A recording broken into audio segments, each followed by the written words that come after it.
नमस्कार दोस्तों, नॉलेज मंडली में आप सभी का स्वागत है। आपकी तैयारी को आगे बढ़ाते हुए आज के डिस्कशन में हम करेंगे MCQ on administration and finance, मतलब कि सर्विस रूल्स पर 20 क्वेश्चंस का कलेक्शन मैं आपके लिए लेकर के आया हूं।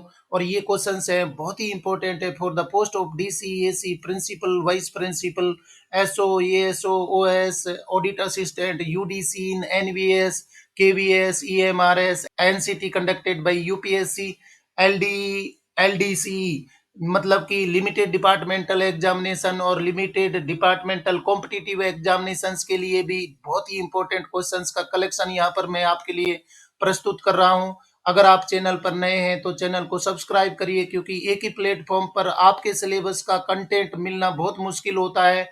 जैसे कि सर्विस रूल्स है, साथ में एकेडमिक पार्ट और पेपर का जनरल पार्ट है, वो मिलना बहुत ही कठिन होता है। और मैं आपकी तैयारी को ध्यान में रखते हुए, आपके सिलेबस को ध्यान में रखते हुए सारे कंटेंट हैं वो अवेलेबल करवा रहा हूँ। इसलिए चैनल को सब्सक्राइब करिए और वीडियो को, आज के वीडियो को लास्ट तक देखिए। सबसे पहला क्वेश्चन देख रहे हैं 121। At which rate travelling allowance is admissible to a kidney donor who himself is a government servant, मतलब कि गुर्दा दान करता जो स्वयं एक सरकारी कर्मचारी है, किस दर पर यात्रा भत्ते का हकदार होगा। मान लीजिए कोई एक पेशेंट है और दूसरा कोई डोनर है, किडनी डोनर की मतलब कि ये खुद एम्प्लॉई है, गवर्नमेंट एम्प्लॉई है, तो किडनी डोनर है वो, उसको पेशेंट को तो ट्रेवलिंग अलाउंस है वो मिलेगा ही, साथ में जो किडनी डोनर है वो भी इलिजिबल होता है। तो किडनी डोनर के लिए क्या इलिजिबिलिटी होगी, क्या टीए उसको मिलेगा, रेट यहाँ पर निर्धारित करनी है। ऑप्शन देख लेते हैं। A, TA at the rates applicable to the donor government servant. B, TA at the rates applicable to the donee government servant. C, higher of A and B. D, lowest A and B. Correct answer is A, TA at the rates applicable to the donor government servant, मतलब कि जो TA मिलता है applicant है, मतलब कि donor है वो खुद गवर्नमेंट एम्प्लॉई है, और जो इसकी इलिजिबिलिटी होगी, डोनर की इलिजिबिलिटी होगी, वो टीए उसको मिलेगा। यहाँ पर गवर्नमेंट एम्प्लॉई जो कि पेशेंट है उसकी इलिजिबिलिटी को नहीं देखा जाएगा। किसकी इलिजिबिलिटी को देखा जा रहा है? डोनर की इलिजिबिलिटी को देखा जा रहा है। डोनर जिस ग्रुप का होगा, जिस कैटेगरी का होगा, मतलब कि जिसकी पे स्केल ज्यादा होगी या कम होगी, उसके आधार पर मिलेगा, ना कि रेसिपिएंट के अनुसार। सही उत्तर हो जाएगा यहाँ पर ए। और जल्दी से आप कमेंट कर दीजिए, अगर डोनर है, गवर्नमेंट एम्प्लॉई नहीं है, अगर वो सरकारी कर्मचारी नहीं है, किडनी दाता है वो सरकारी कर्मचारी नहीं है, तो उसकी इलिजिबिलिटी क्या होगी? आपके कमेंट यहाँ पर आ जाने चाहिए। वो टीए है वो किसके अनुसार मिलेगा? ये क्वेश्चन भी पुरानी परीक्षाओं में पूछा गया था कि अगर वो किडनी डोनर है, खुद गवर्नमेंट एम्प्लॉय नहीं है, तो उसको क्या इलिजिबिलिटी होगी टीए के लिए? यहाँ पर सही उत्तर हो गया ए। अगला सवाल देख लेते हैं। Question number 122। If an assessee dependent is suffering from serious disability, an amount of, यदि किसी करदाता का आश्रित गंभीर अपंगता से ग्रसित है तो निम्न में से वित्त अधिनियम 2018 के अंतर्गत कितनी रकम उसके उसकी कराधीन आय से घटाई जा सकती है, मतलब कि जो टैक्सेबल इनकम है उसमें से कितनी घटा दी जाएगी अगर एसएससी का कोई डिपेंडेंट है वो सीरियस डिसेबिलिटी रखता है। तो यहाँ पर ऑप्शन हम देख लेते हैं। ए, ₹50,000, B, ₹75,000, C, 7.5% of taxable income, D, ₹1,25,000 is deductible from the taxable income as per Finance Act 2018. Correct answer will be D. ₹1,25,000 is deductible from taxable income as per Finance Act 2018. मतलब कि उसको 1,25,00,000 है वो minus हो जाएंगे। मान लीजिए कि 10,00,000 की उसकी टैक्सेबल इनकम हो रही है, तो 10,00,000 की टैक्सेबल इनकम हो रही है, तो यहाँ पर उसको वो घटा दिया जाएगा, माइनस कर लिया जाएगा। 1,25,000 है वो कम कर दिए जाएंगे, क्योंकि उसका जो डिपेंडेंट फैमिली मेंबर है वो सीरियस डिसेबिलिटी रखता है। तो इस तरीके से सही उत्तर यहाँ पर हो जाएगा डी। और dear friends, current financial year के अनुसार 21-22 के अनुसार और असेसमेंट ईयर के अनुसार, मतलब कि 22-23 के अनुसार क्या करंट स्टेटस है वो भी देख लेते हैं। विकलांग आश्रितों के लिए धारा 80 DD के तहत अधिकतम कटौती 75,000 रुपये है। यदि आश्रित गंभीर रूप से विकलांग व्यक्ति है तो अधिकतम कटौती की अनुमति रुपीज 1.25 लाख है। मतलब कि विकलांग व्यक्ति है तो 75,000 की कटौती की जाएगी। और गंभीर आश्रित विकलांग है कि गंभीर रूप से विकलांग है, गंभीर रूप से विकलांग का मतलब है कि 60% टू 75% विकलांगता है, तो यहाँ पर उसको 1.25 लाख की छूट है, अभी भी लागू है। सही, यहाँ पर ये हमने नॉलेज मंडली डिस्प्ले बोर्ड में देखा कि अभी भी करंट स्टेटस है वही चल रहा है, 75,000 विकलांगता के मामले में और गंभीर विकलांगता के मामले में 1.25 लाख रुपये है। आगे का सवाल देख लेते हैं। 123, on which of the following leaves a government servant can not take voluntary retirement. बहुत ही इंपॉर्टेंट क्वेश्चन है। इनमें से कौन सी छुट्टी पर होते हुए सरकारी कर्मचारी स्वैच्छिक सेवानिवृत्ति नहीं ले सकते हैं? तो कौन सी छुट्टी है जिस पर स्वैच्छिक सेवानिवृत्ति वॉलेंट्री रिटायरमेंट है वो नहीं ली जा सकती है? ऑप्शन देख लेते हैं। A casual leave, B EL, C HPL, D commuted leave. Correct option is D committed leave. अगर कमिटेड लीव ले रखी है तो वो वॉलेंट्री रिटायरमेंट नहीं ले सकता। सही उत्तर हो जाएगा डी। बाकी कंडीशंस में देख लेते हैं। कैजुअल लीव पर भी वो, अगर कर्मचारी कैजुअल लीव पर है तो वो सेवक स्वैच्छिक सेवानिवृत्ति ले सकता है। ईएल पर रहते हुए भी ले सकता है, एचपीएल पर भी ले सकता है, परंतु कम्यूटेड लीव पर है तो वो वॉलेंट्री रिटायरमेंट नहीं ले सकता। सही उत्तर हो जाएगा D. Question number 124. Which of the following is not correct with regard to the Complaints Committee for Prohibition of Sexual Harassment of Working Women? बहुत ही इंपॉर्टेंट क्वेश्चन है, बार बार रिपीट होता है। हिंदी अर्थ देख लेते हैं। कामकाजी महिलाओं के यौन उत्पीड़न का निषेध से संबंधित शिकायत समिति के बारे में क्या सही नहीं है? यहाँ पर सही नहीं है वो देखना है। ऑप्शन देख लेते हैं। A, it should make a monthly report to the government department concerned of the complaints and action taken on it. B, it should be headed by a woman. C, not less than half of its members should be women. D, it should involve a third party, example NGO, non governmental organization, etc., who is familiar with the issue of sexual harassment. तो यहां पर सही उत्तर हो जाएगा A, it should make a monthly report to the government department concern of the complaints and action taken on it. मतलब कि ये बात है वो सही नहीं है कि वो कंप्लेंट कमेटी है वो मंथली रिपोर्ट भेजेगी कंसर्न गवर्नमेंट डिपार्टमेंट को कि क्या एक्शन लिया गया है, क्या कंप्लेंट प्राप्त हुई है, तो ये ठीक नहीं हो रहा है। बाकी सारे हो जाएंगे। कामकाजी महिलाओं के यौन उत्पीड़न का निषेध कानून के अनुसार ये ठीक हो रहे हैं। यहाँ पर आप देखेंगे it should be headed by A women, मतलब कि जो भी कंप्लेंट कमेटी बनेगी वो हेडेड होगी, चेयरपर्सन वुमेन होनी चाहिए। Not less than half of its member should be women, मतलब कि जो कमेटी बनी है उसमें कम से कम आधी महिलाएं होनी चाहिए, मेंबर होनी चाहिए। और डी में देख लेते हैं। It should involve A third party, example NGO etcetera, who is familiar with the issue of sexual harassment. मतलब कोई एनजीओ को भी शामिल किया जा सकता है जो इस प्रकार की एक्टिविटीज हैं, इस प्रकार के सेक्सुअल हरासमेंट के केस के लिए फेमिलियर हैं, प्रसिद्ध हैं, तो उनको शामिल किया जा सकता है। तो ये तीनों बी, सी और डी सही हो जाते हैं। Prohibition of sexual harassment of working women के बारे में ये ठीक हो जाते हैं, परंतु पहला ठीक नहीं हो रहा है। Question number 125. How much advance of approved CGHS package rates is admissible to government servant under CSMA rules and CGHS rules for all indoor treatments subject to prescribed conditions? मतलब कि सरकारी कर्मचारी को केंद्रीय सेवा चिकित्सा परिचर्या नियमों एवं केंद्र सरकार स्वास्थ्य सेवा योजनाओं के अंतर्गत सभी भर्ती इंडोर उपचारों के हेतु अनुमोदित सीजीएचएस पैकेज का कितना अग्रिम स्वीकार्य होता है? अगर वो इंडोर ट्रीटमेंट ले रहा है तो कितने सीजीएचएस उसको पैकेज रेट है वो मिल जाएगी?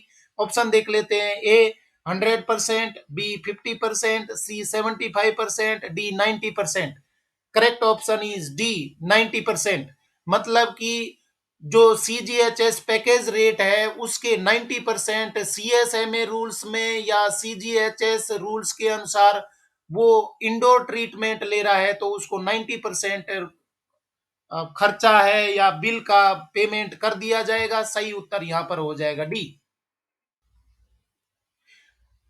Next question 126, which of the following has been excluded from the definition of goods and service.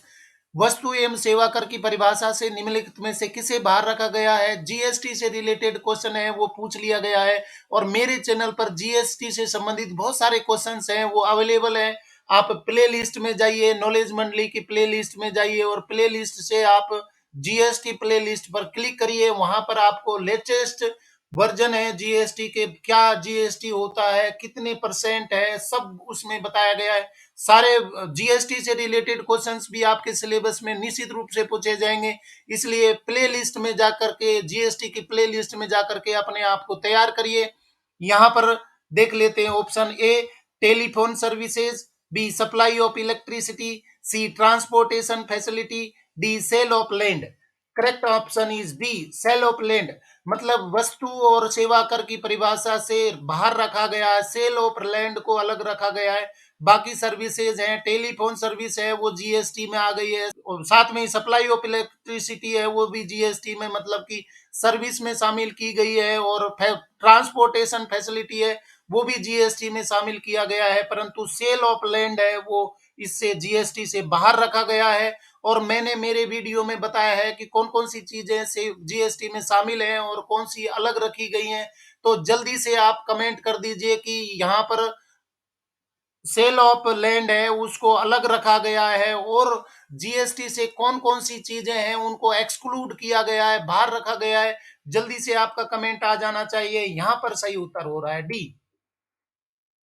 Question number 127, the combined total period of medical attendance by authorised medical attendant oblique specialist should in all jointly be limited to. प्राधिकृत चिकित्सक या विशेषज्ञ द्वारा चिकित्सा की संयुक्त समयावधि निम्न में से कितनी सीमाबद्ध की गई है। ऑप्शन देख लेते हैं। A 3 days, B 30 days, C 10 days, D 5 days. Correct option is C 10 days. मतलब कि एक बार में 10 दिन के लिए वो प्रिस्क्रिप्शन दे सकता है, दवाइयां लिख सकता है। एएमए है या स्पेशलिस्ट है, वो 10 दिनों की दवाइयां दे सकता है, और वो कितने प्रिस्क्रिप्शन दे सकता है लगातार, उसी बीमारी के लिए 4 बार दे सकता है, तो 40 दिनों तक की वो प्रिस्क्रिप्शन है, पर्ची बना सकता है। तो यहां पर सही उत्तर हो जाएगा C. Question number 128, which of the following is not correct. No government servant shall accept with previous sanction of the prescribed authority. मतलब कि निम्न में से कौन सा सही नहीं है, सही नहीं है वो बताना है। कोई सरकारी कर्मचारी सिवाय निर्धारित प्राधिकारी की पूर्वानुमति के निम्नलिखित नहीं करेगा। मतलब कोई कर्मचारी है, क्या कार्य नहीं करेगा अगर वो अनुमति ले लेता है। अनुमति किससे लेनी होगी, उसको प्रेस्क्राइब्ड अथॉरिटी है मतलब कि निर्धारित प्राधिकारी है, उससे अनुमति ले बिना इनमें से वो कार्य नहीं कर सकता। ऑप्शन देख लेते हैं। A sell any immovable property to any foreigner, B acquire any immovable property outside India, C dispose of any immovable property outside India, D acquire any movable property. तो क्या चीज नहीं कर सकता बिना पूछे, यहां पर सही उत्तर हो रहा है D. Correct answer is D acquire any movable property. ये आंसर है वो गलत हो रहा है। यहाँ पर आप देख सकते हैं एक्वायर एनी मूवेबल प्रॉपर्टी का मतलब है कि ये इनकरेक्ट सेंटेंस है। बाकी देख लेते हैं। Sale any immovable property to any foreigner, ये जरूरी हो जाएगा अगर आप इमूवेबल प्रॉपर्टी है वो उसको बेच रहे हैं। किसको बेच रहे हैं, कोई विदेशी को बेच रहे हैं, तो इसके लिए प्रेस्क्राइब अथॉरिटी से आपको परमिशन लेनी होगी। साथ में बी देख लेते हैं। Acquire any immovable property outside India, आप कोई इमूवेबल प्रॉपर्टी देश के बाहर खरीद रहे हैं तो भी आपको इंटीमेशन देना होगा, अनुमति लेनी होगी। सी में dispose of any immovable property outside India, कोई भी डिस्पोज कर रहे बेच रहे प्रॉपर्टी तो भी आपको सूचित करना होगा, वहां से परमिशन लेनी होगी। परंतु ये सेंटेंस है वो गलत हो रहा है, इनकरेक्ट हमें ढूंढना था, तो डी इनकरेक्ट हो रहा है। सही उत्तर भी डी हो जाएगा। अगला सवाल देख लेते हैं 129, विच is not correct about MACP. MACP के बारे में कौन सा सही नहीं है। और डियर फ्रेंड्स, एमएसीपी की फुल फॉर्म है, एक परीक्षा में पूछ ली गई थी, तो आपके कमेंट यहाँ पर आ जाने चाहिए। एमएसीपी का फुल फॉर्म जल्दी से आप बता दीजिए। यहाँ देख लेते हैं option. The benchmark is good up to the grade of rupees 7,600 level 12 in pay matrix. B, the cases are to be considered in advance in January and in July of each year. C, it does not entail any designation. D, it is not based on a hierarchical structure but level in the pay matrix. Correct option is A. The benchmark is good up to the grade पे of ₹7,600, मतलब level 12 के पे matrix के लिए MACP में ये good है, वो सही नहीं है। एमएसीपी के लिए क्या होना चाहिए, यहां पर मैं आपको बता रहा हूं, वेरी गुड होना चाहिए। आपके लिए रिमार्क होना चाहिए, वेरी गुड होना चाहिए। अगर आप 7600 के पे स्केल पर है या लेवल 12 में है तो वेरी गुड होना चाहिए। गुड है वो गलत है, बाकी सारे ठीक हो जाते हैं। The cases to the considered in advance in January and July of each year, मतलब जनवरी और जुलाई में ये एमएससीपी के केस है वो कंसीडर करने चाहिए। और सी देख लेते, it does not entail any designation, मतलब ये डेजिग्नेशन से संबंध नहीं है कि किसको कब मिलेगा, ये नहीं एंटेल कर रहा है एमएससीपी, उससे जुड़ी नहीं है। डी में it is not based on hierarchical structure but level in पे मैट्रिक्स, बहुत ही इंपॉर्टेंट है। एमएससीपी है वो पे मैट्रिक्स से रिलेटेड है, एक पर्टिकुलर पे मैट्रिक्स वाले हैं वो एमएससीपी लेकर के अगले पे मैट्रिक्स में चले जाएंगे, तो बाकी पॉइंट हैं वो सही हो जाते हैं और ए गलत हो जाता है। यहाँ पर वेरी गुड होना चाहिए, तो अगर यहाँ पर वेरी गुड होता तो ये भी ठीक हो जाता, तो हमारा आंसर यहाँ हो जाएगा ए।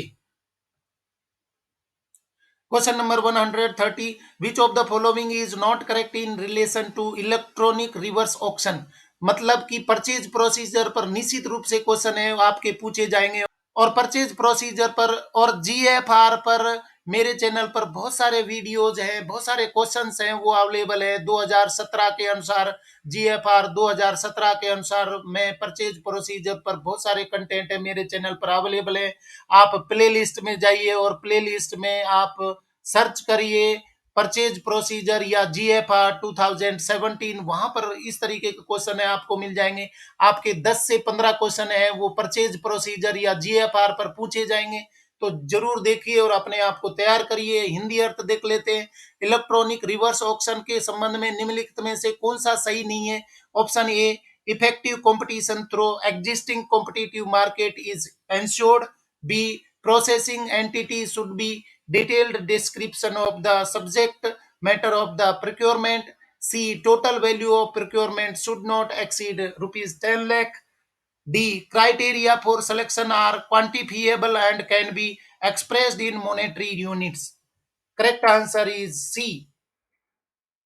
Total value of procurement should not exceed ₹10 lakh, ये बात है वो ठीक नहीं है। यहाँ पर 2016 में नहीं पर बेस्ड क्वेश्चन है वो बहुत ज्यादा पूछे गए थे, और ये इस तरीके के क्वेश्चन है वो मुश्किल होते हैं। कोई है वो ढूंढना, मतलब गलत में से एक सही ढूंढना आसान होता है, परंतु चार में से एक गलत ढूंढना वो बहुत मुश्किल होता है। चार आपको सही पता होने चाहिए और एक गलत उसमें से ढूंढना है, तो ये गलत है, बाकी सही हो जाते हैं। Effective competition through existing competitive market है इज एंश्योर्ड, मतलब इफेक्टिव कंपटीशन है वो मेंटेन करना है जीएफआर में, परचेज प्रोसीजर में। बी में देख लेते हैं, processing entity should have detailed description of subject matter of the procurement, मतलब कि प्रोसेसिंग एंटिटी है उसमें पूरी डिटेल डिस्क्रिप्शन होना चाहिए कि कितना माल चाहिए, उसका स्पेसिफिकेशन क्या है, वो सब होना चाहिए। Criteria for selection are quantifiable and can be expressed in monetary units, मतलब कि आपको क्राइटेरिया है किसी फर्म एजेंसी को सेलेक्ट करना है तो वो आपको पता होना चाहिए, और आपको कोई भी आइटम खरीदना है तो उसकी यूनिट वाइज सिलेक्शन है आपको कर लेना है, रेट का यूनिट वाइज डिस्क्रिप्शन भी होना चाहिए। तो ये सब चीजें हैं सही हो जाती हैं, गलत हो जाता है सी और सही भी हो जाता है C. Question number 131, against which of the following orders a government servant is not permitted to prefer an appeal, निम्नलिखित में से किस आदेश के विरुद्ध सरकारी कर्मचारी को अपील करने की अनुमति नहीं है? मैंने आपको बताया कि नहीं पर बेस्ड क्वेश्चन थे और बहुत मुश्किल पेपर था 2018 का। ऑप्शन देख लेते हैं। A, reversion to a lower post while officiating in a higher post otherwise than as a penalty. B, an order of suspension. C, an order announcing any penalty. D, an order of transfer. Correct answer is D, an order of transfer. आप आदेश के विरुद्ध, transfer आदेश के विरुद्ध appeal नहीं कर सकते। यहां पर देख पा रहे हैं हम, सही उत्तर हो रहा है डी, की an order of transfer against which of the following orders a government servant is not permitted to prefer an appeal। वहां आप अपील नहीं कर सकते। ऑर्डर मिल गया है तो आप अपील नहीं कर सकते, बाकी सभी में कर सकते हैं। ये पेनल्टी में आता है, revision to a lower post while officiating in a higher post otherwise than as a penalty. तो इसके खिलाफ भी आप अपील कर सकते हैं। एन ऑर्डर ऑफ सस्पेंशन, इसके खिलाफ भी अपील कर सकते हैं। An order enhancing any penalty, अगर कोई पेनल्टी लगी है और उसको बढ़ा दिया गया है तो भी आप अपील कर सकते हैं, परंतु ट्रांसफर के खिलाफ आप अपील नहीं कर सकते हैं। सही उत्तर हो जाएगा D. Question number 132, is it true that disciplinary authority may itself inquire or appoint an inquiring authority if no defense statement is submitted by the charged officer in response to the charge sheet? बहुत ही logical question पूछा गया है, बहुत प्यारा सा question है। क्या ये सच है कि यदि सरकारी कर्मचारी अपनी प्रतिरक्षा का लिखित कथन न दे, मतलब कि अपना डिफेंस नहीं दे, लिखित में वो डिफेंस नहीं दे, तो अनुशासनिक प्राधिकारी सरकारी कर्मचारी के विरुद्ध कदाचार के किसी आरोप को स्वयं पूछताछ करे या एक जांच अधिकारी नियुक्त करे? जो डिसिप्लिनरी अथॉरिटी है खुद ही जांच करे या जांच अधिकारी नियुक्त करे, तो ये बात सही है या गलत है? ऑप्शन देख लेते हैं। ए, while the inquiring authority can be appointed, the disciplinary authority cannot inquire. B, while the disciplinary authority can inquire but cannot appoint inquiry authority. C, yes. D, no. Correct option is C, yes. वो ऐसा कर सकता है, या तो खुद जांच करे या जांच अधिकारी नियुक्त करे। तो सही उत्तर हो जाएगा C. Question number 133, what is the entitlement of a freshly recruited government servant during first 8 years of service? किसी नव नियुक्त सरकारी कर्मचारी हेतु प्रथम छुट्टी रियायत यात्रा की पात्रता क्या है? पहले 8 वर्षों में वो नया रिक्रूटी है तो उसके लिए एलटीसी की क्या प्रावधान है? पहले 8 वर्षों के लिए क्या प्रावधान है एलटीसी के लिए? ऑप्शन देख लेते हैं। A, first 4 concessions to home town and next 4 concessions to anywhere in India in a block of 8 years। B, 2 concessions to hometown and third and fourth to anywhere in India in a block of 4 years. C, 3 concessions to anywhere in India and fourth to hometown in a block of 4 years. D, 3 concessions to hometown and fourth to anywhere in India in a block of 4 years. Correct answer will be D. 3 concessions to hometown and fourth to anywhere in India in a block of 4 years। Dear friends, LTC पर मेरे channel पर बहुत सारे question हैं, वो available है। आप सारे क्वेश्चन देखिए, बहुत ही इंपॉर्टेंट क्वेश्चंस का वहां पर कलेक्शन दिया गया है। आपने अगर एलटीसी से रिलेटेड क्वेश्चंस के वीडियो मेरे नहीं देखे हैं तो जरूर देखें।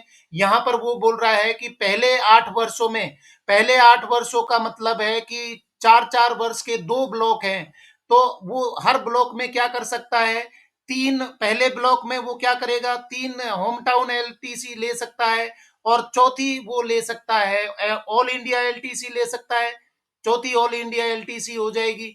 और इसमें दूसरे ब्लॉक में भी वो ऐसा कर सकता है, 3 होम टाउन एलटीसी हो जाएंगी और चौथी है वो ऑल इंडिया एलटीसी हो जाएगी। तो इस तरीके से वो कर सकता है। यहां पर सही उत्तर हो रहा है D.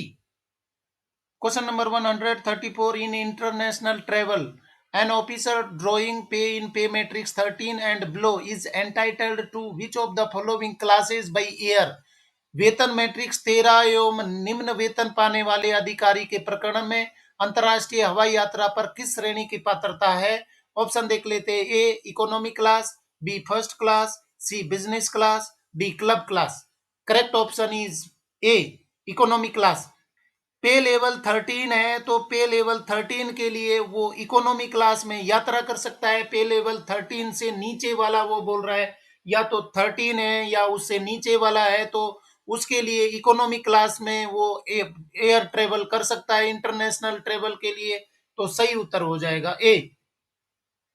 Question number 135, which of the following if occur in relation to any act of sexual harassment may amount to sexual harassment, यानी कि निम्नलिखित में से कौन सा व्यवहार कामकाजी महिलाओं के यौन उत्पीड़न का निषेध से संबंधित होने पर यौन उत्पीड़न माना जा सकता है। क्या एक्टिविटीज हैं जो यौन उत्पीड़न की श्रेणी में आती हैं? सबसे पहले देख लेते हैं, promise of preferential treatment in employment, second threat of detrimental treatment in employment, third threat about her present और future employment status, fourth humiliation treatment likely to affect her health और सेफ्टी। तो क्या चीज इनमें से सही हो जाती है? ऑप्शन देख लेते हैं, A first second third fourth, B first second third, C first second and fourth, D second third and fourth.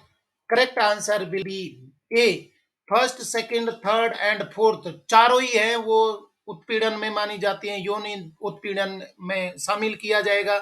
जैसे कि promise of preferential treatment in employment, उसको प्रलोभन दिया जाए कि आपके जो भी नौकरी लग रही है उसमें फायदा दिया जाएगा, प्रेफरेंस दी जाएगी। सेकंड है threat of detrimental treatment in employment, उसको धमकाया जाए कि आपको नौकरी में ये कर दूंगा, हटा दूंगा, आपको सस्पेंड कर दूंगा, ये चीजें भी थ्रेट में आती हैं। थ्रेट अबाउट हर प्रेजेंट और फ्यूचर एम्प्लॉयमेंट स्टेटस की नौकरी से बर्खास्त करवा दूंगा, या नौकरी से संबंधित कोई भी धमकी दी जाती है, कोई स्टेटस को बिगाड़ने के लिए बहकाया जाता है, बोला जाता है, तो ये भी सेक्सुअल हरासमेंट में आता है।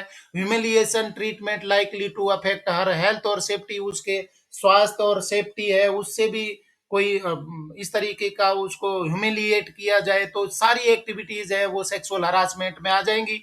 सही उत्तर भी यहाँ हो जाएगा A. Question number 136, which is not true regarding service book, बहुत ही छोटा सा क्वेश्चन है और इंपॉर्टेंट है, आपकी सर्विस बुक से रिलेटेड है। सर्विस बुक के संबंध में कौन सा कथन सत्य नहीं है, वो गलत उत्तर है, वो ढूंढना है हमें। सही को तो छोड़ना है और गलत को ढूंढना है। ये मैंने पहले बता दिया कि 2019 में नेगेटिव क्वेश्चंस हैं वो पूछे गए थे, नहीं पूछा गया था, नोट पूछा था, सही को नहीं पूछा था। तो सबसे पहला देख लेते हैं, ए if it is lost a government servant can replace it by payment of rupees 50, b service book should be maintained in duplicate, c employees who's entered in service before 1st July 2005 cannot have a copy of service book, d it has to be updated in January each year। Correct option is A, if it is lost A government servant can replace it by payment of ₹50, मतलब कि 50 रुपये दे करके आपकी copy खो गई है, उसको प्राप्त किया जा सकता है। तो ये कथन है वो सही नहीं है, ये गलत है। और जल्दी से कमेंट कर दीजिए, आपका कमेंट आ जाना चाहिए कि कितने रुपये देने पर आपको अपनी कॉपी मिल जाएगी। आपका कमेंट है वो निश्चित रूप से आना चाहिए, क्योंकि कमेंट करते रहने से आपकी प्रिपरेशन है वो भी पता लगती है और हमें भी मोटिवेशन मिलता है। बाकी ऑप्शन देख लेते हैं, service book should be maintained in duplicate, मतलब दो कॉपियों में बनाई जाएगी, ये बिल्कुल सही है। Employees who entered in service before 1 July 2005 can not have a copy of service book, मतलब कि वहां डुप्लीकेट कॉपी नहीं बनाई जाती थी, तो एम्प्लॉय के लिए कॉपी नहीं होती थी अगर वो 2005 से पहले के हैं। तो ये भी सही है। और D it has to be updated in January each year, वो जनवरी में अपडेट होनी चाहिए। ये सारे सही हो जाते हैं और गलत होता है ये 50 रुपये गलत हो रहा है। आप कमेंट करके बता दीजिए ये सही 50 की जगह क्या हो जाएगा, तो ये भी सही हो जाएगा। हमारा यहाँ पर उत्तर हो रहा है। Question number 137. If a penalty of withholding of the next increment is imposed for a period of 3 years, how many increments will be withheld? बहुत ही इंपॉर्टेंट क्वेश्चन है। यदि 3 वर्ष के लिए अगली वेतन वृद्धि रोकने का दंड लगाया गया है तो कितनी वेतन वृद्धि रुकेंगी? ऑप्शन देख लेते हैं, A 4, B 1, C 2, D 3। Correct option is D 3। 3 वेतन वृद्धियां रुकेंगी, 3 वर्ष के लिए बोल रखा है तो 3 वेतन वृद्धियां उसकी रुकेंगी। सही उत्तर हो जाएगा D. Question number 138, under which of the following circumstances rejection of all bids is not justified, निम्नलिखित में से किन परिस्थितियों में सभी बोलियों को अस्वीकार करना न्याय संगत नहीं है? न्याय संगत कौन सी चीज है, नॉट जस्टिफाइड है, अगर सारी बिड है उनको रिजेक्ट कर दिया जाए। तो ऑप्शन देख लेते हैं, A minimum 3 quotations were not received, B none of the technical proposals meets the technical qualification score desired, C there is lack of effective competition, D none of the bids is substantially responsive to the requirements. Correct option is A minimum 3 quotations were not received. ये कोई justified नहीं हो जाता कि आपको कोई quotation ही नहीं मिले हैं तो सभी को रिजेक्ट कर दें, परंतु कंडीशंस रखी गई हैं कि मिनिमम 3 कोटेशंस होने जरूरी है। अगर आपको किसी को कोई टेंडर अलॉट करना है तो 3 कोटेशंस है, 3 पार्टीज है वो होनी चाहिए। तो ये ठीक बात नहीं है, 3 पार्टीज आपको नहीं मिली है, 3 कोटेशंस नहीं मिले हैं तो दो को रिजेक्ट कर दिया जाए, यहाँ पर ये बात है वो ठीक नहीं हो रही है। बाकी को देख लेते हैं, none of the technical proposals meets the technical qualifying score desired, मतलब कि आपको टेक्निकल प्रपोजल की आवश्यकताएं पूरी नहीं कर रहा है तो उसको आप रिजेक्ट कर सकते हैं, ये तो जस्टिफाइड है, ये आप कर सकते हैं। There is lack of effective competition, अगर इफेक्टिव कंपटीशन नहीं है तो रिजेक्ट किया जा सकता है। None of the bids is substantially responsive to the requirement, ये भी सही है, परंतु ये बात ठीक नहीं है, जस्टिफाइड नहीं है कि कोटेशन ही प्राप्त नहीं हुए हैं तो आप दो जो 3 से कम वाले हैं उनको आप रिजेक्ट कर दें, ये बात ठीक नहीं है। अगला सवाल देख लेते हैं, 139, which of the following is inadmissible in transfer for short periods not exceeding 180 days. 180 दिन या कम अवधि के अल्पावधि स्थानांतरण पर निम्न में से क्या अनुज्ञेय नहीं है, कौन सी चीज है इनएडमिजिबल है। ऑप्शन देख लेते हैं, A actual journey time, B fare from headquarter to the station of short period transfer, C DA for first 180 days, D joining time. Correct answer is D joining time. Joining time है वो 180 days या उससे कम के लिए temporary transfer हुआ है तो joining time नहीं मिलेगा, बाकी सारी चीजें मिलेंगी। एक्चुअल जर्नी टाइम है वो मिल जाएगा, साथ में fare from headquarter to the station for short period transfer जहां पर हुआ है उसके लिए आपको किराया भी मिलेगा, और डीए फॉर फर्स्ट 80 डेज किराया भी वहां पर मिल जाएगा, परंतु ज्वाइनिंग टाइम है वो शॉर्ट पीरियड के लिए टेम्परेरी ट्रांसफर हुआ है तो वो नहीं मिलेगा। सही उत्तर हो जाएगा डी। और डियर फ्रेंड्स, T20 का लास्ट क्वेश्चन देख लेते हैं, 140 medical examination should be done at the time of appointment by.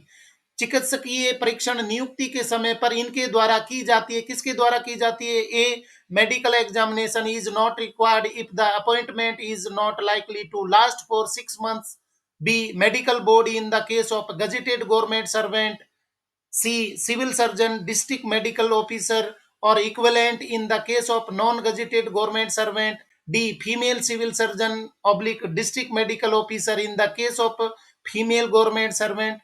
यहाँ पर सही उत्तर हो जाएगा A medical examination is not required if the appointment is not likely to last for 6 months।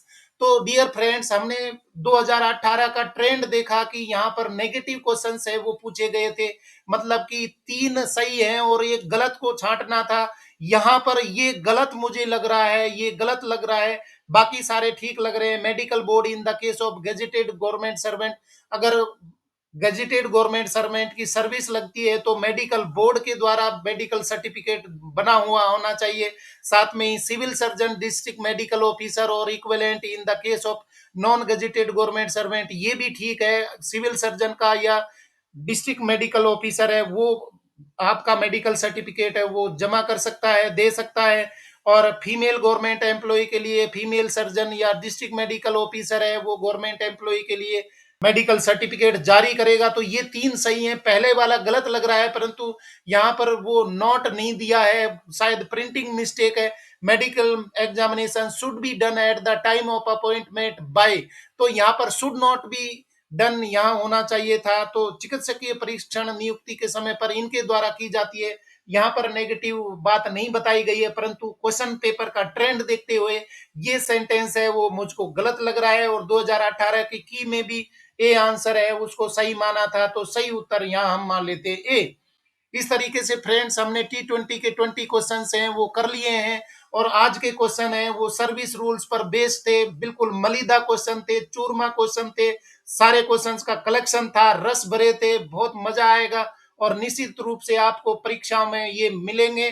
For the post of DC, AC, principal, vice principal, SO, ASO, OS, auditor assistant, UDC in NVS, KVS, EMRS, NCT, LDE and LDC examinations.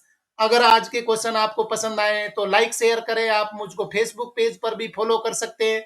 साथ में ही आप bell icon को जरूर दबाइए, क्योंकि dear friends, आपकी परीक्षाओं से संबंधित कंटेंट मिलना बहुत ही मुश्किल होता है। मैं एक ही प्लेटफॉर्म पर आपको सारे कंटेंट है अवेलेबल करवा रहा हूं, जैसे कि सर्विस रूल्स है, साथ में ही एकेडमिक पार्ट है और जनरल पार्ट है, वो भी मैं अवेलेबल करवा रहा हूँ। मुझे मालूम है कि आप नौकरी करते हैं, सर्विस करते हैं, आपके पास में कंटेंट है, उनके पढ़ने का टाइम नहीं है, समय नहीं है। तो एक ही प्लेटफॉर्म पर आइए और अपने आप को तैयार करिए और मेरे चैनल को सब्सक्राइब करें। अगर आपने चैनल को सब्सक्राइब नहीं किया है तो जरूर सब्सक्राइब करिए, क्योंकि नॉलेज मंडली is the right choice for your preparation. Thank you very much.